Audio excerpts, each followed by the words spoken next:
기자 정신에 대한 제 솔직한 생각을 좀 말씀을 드리겠습니다. 기자 정신은 다른 직업 평균과 다르지 않다는 게 제 생각입니다. 자, 우리가 직업 정신을 이야기할 때 교사는 교사 정신이 있고 군인은 군인 정신이 있고 검사는 검사 정신이 있고 다 정신이 있죠. 근데 여기 기자 정신도 저는 다른 직업 평균하고 다르지 않다고 생각합니다. 교사 중에서도 정말 훌륭한 교사가 있죠. 학생들을 사랑으로 가르치고 또 인격적으로 가르치고 하시는 분이 계시고 군인들도 나라를 지키기 위해서 목숨을 걸고 싸우는 군인이 있습니다. 그리고 정의로운 검사도 있고요. 정의로운 판사도 있을 수 있죠. 그다음에 자기 몸을 던져서 범죄하고 맞서서 시민을 구하는 경찰도 있습니다.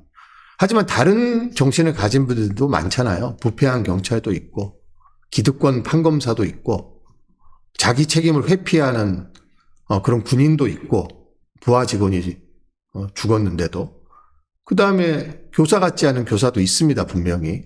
하지만 훌륭한 교사들도 있고 훌륭한 군인도 있고 다 있습니다. 기자도 저는 마찬가지라고 생각을 합니다. 적어도 기자가 저널리즘을 제대로 발휘하고 구현할 수 있는 그런 시스템과 환경이 갖춰졌을 때 많은 기자들이 기자 정신을 발휘해서 좋은 저널리즘을 생산할 거라고 생각합니다.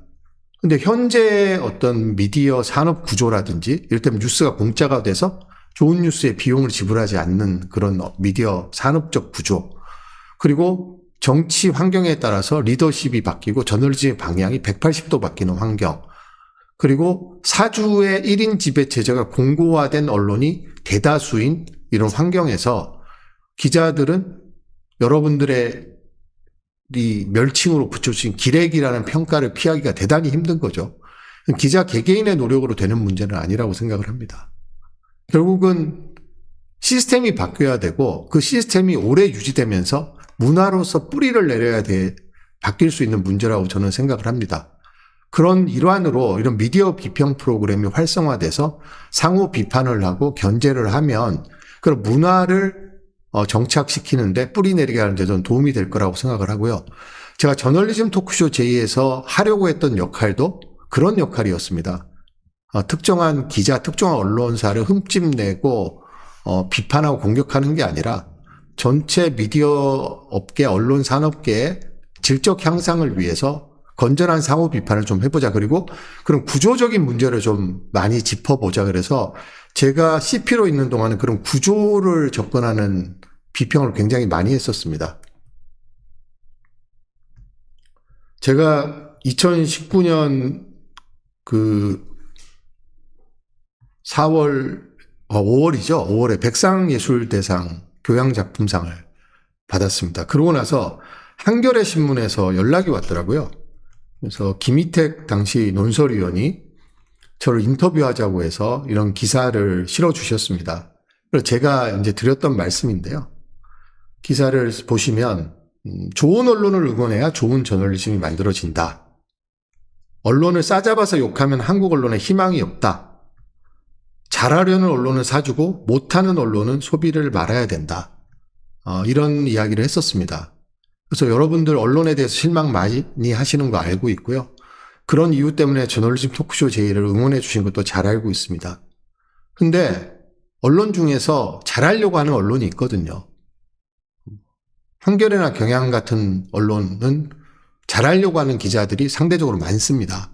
그리고 KBS, MBC 안에도 리더십이 확실하게 저널리즘의 가치를 지켜주려고 하면 정말 좋은 저널리즘을 생산할 기자들이 굉장히 많이 있습니다. 그런데 사장이 바뀌고 리더십이 바뀌어서 KBS같이 지금과 같이 정권의 비판적인 보도를 못하는 그런 체제가 들어서면 좋은 저널리즘을 발휘할 재간이 없습니다. 마이크를 뺏어버리거든요. 그러니까 이거를 기자 개인의 사명감이나 기자 정신에 호소를 해봤자 특별히 바뀌는 게 저는 없다고 생각을 합니다. 그래서 여러분들이 제가 이 기사는 끝난 다음에 댓글에 링크로 남겨놓겠습니다. 한번 읽어봐 주시면 감사할 것 같고요. 한국 언론의 질적인 향상을 위해서 저하고 이런 토론도 많이 하시면 좋을 것 같아요.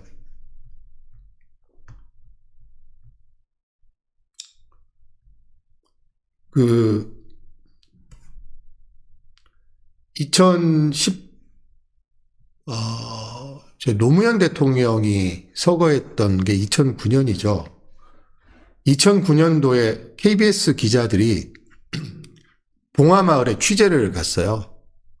취재를 가고 노제를 할 때 서울역 앞 시청 앞에 취재를 갔는데 뺨을 맞은 기자도 있고요. 시민들한테 정말 쌍욕을 들은 기자들도 있습니다. 그리고 촬영하려고 하면 카메라 앞에 막고요. 밀치고 기자들이 현장에서 엄청 수모를 많이 당했습니다. 제가 2016년도에 촛불 시위가 광화문에서 한참 벌어질 때 제가 그때 디지털 뉴스 팀장이었거든요. 그때 촛불 집회 현장을 라이브 하기 위해서 디지털 플랫폼으로 TV가 아니라 현장에 KBS 로고가 붙인 카메라를 들고 갔다가 많은 시민들로부터 카메라 치우라는 욕을 얻어먹었습니다. 제가. 저는 어떻게 그런 환경 속에서 제 나름대로 뭔가 촛불 집회 현장을 좀 전달을 하려고 나갔는데 시민들은 KBS 로고만 보고 엄청 분노를 하시더라고요.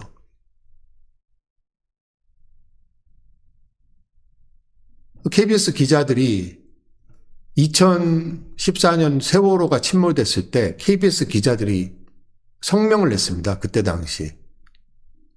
기레기라는 말에 들어도 싸다, 반성한다, 부끄럽다 이런 성명을 냈습니다.